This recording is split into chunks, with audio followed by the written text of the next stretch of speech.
NCERT का ये exercise 5.3 का 8वां क्वेश्चन है।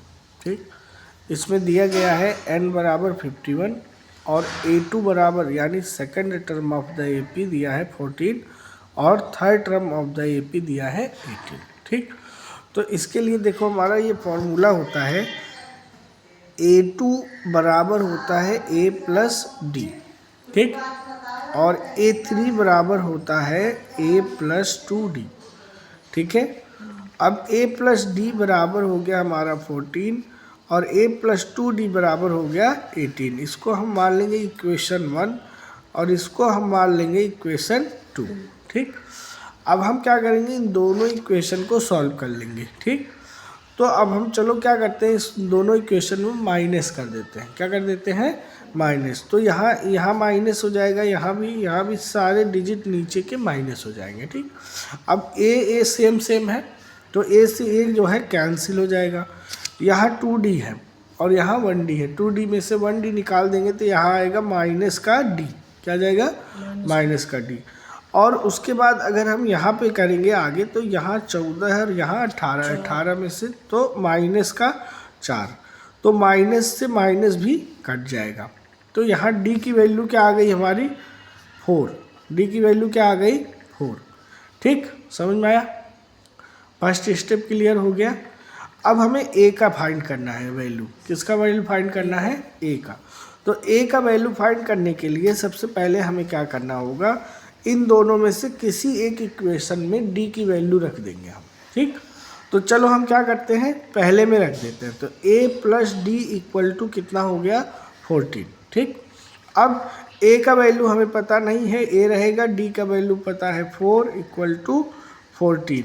अब ये 4 उस तरफ चला जाएगा। ठीक, तो यानी क्या हो जाएगा, a इक्वल टू 14 माइनस 4, तो a इक्वल टू हमारा हो गया 10। तो यानी a का वैल्यू क्या आ गया हमारे पास 10। तो देखो हमने पहला स्टेप ये बताया कि हम कैसे d की वैल्यू फाइंड किए। दूसरे स्टेप में हमने आपको ये बताया कि कैसे हमने a की वैल्यू फाइंड करी। ठीक, अब हमारा जो क्वेश्चन है, क्वेश्चन ये कह रहा है कि find the sum of first 51 terms. ठीक, तो हमें एस एन फाइंड करना है। क्या फाइंड करना है हमें, एस एन बराबर क्या होगा, और जहाँ n की वैल्यू होगी क्या 51, क्या 51। चलो तो इस पेज पे नहीं हो पाएगा, अगले पेज पे बताते हैं। ठीक, तो अब देखो हमारे पास है सबसे पहले n इक्वल टू हमको दिया गया है 51। ठीक है, a इक्वल टू हमारा हो गया 10 एंड d इक्वल टू हो गया हमारा 4।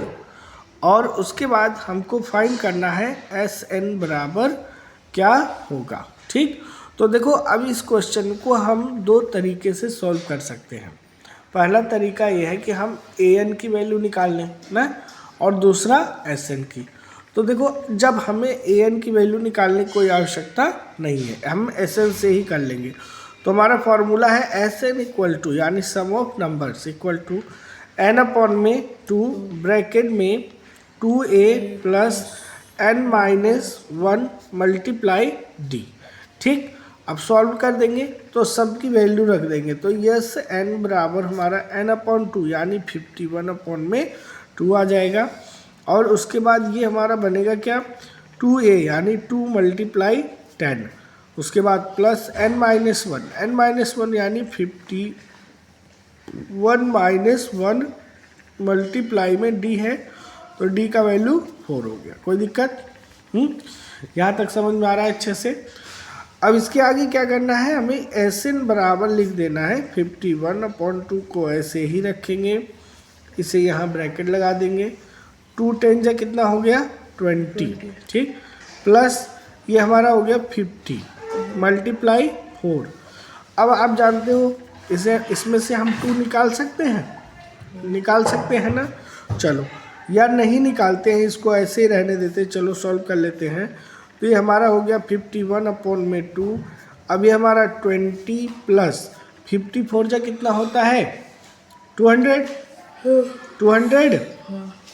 ठीक, अब यहाँ हमारा 200 प्लस 20 तो कितना हो गया ये टोटल 51 अपॉन में 2 मल्टीप्लाई 220, ठीक।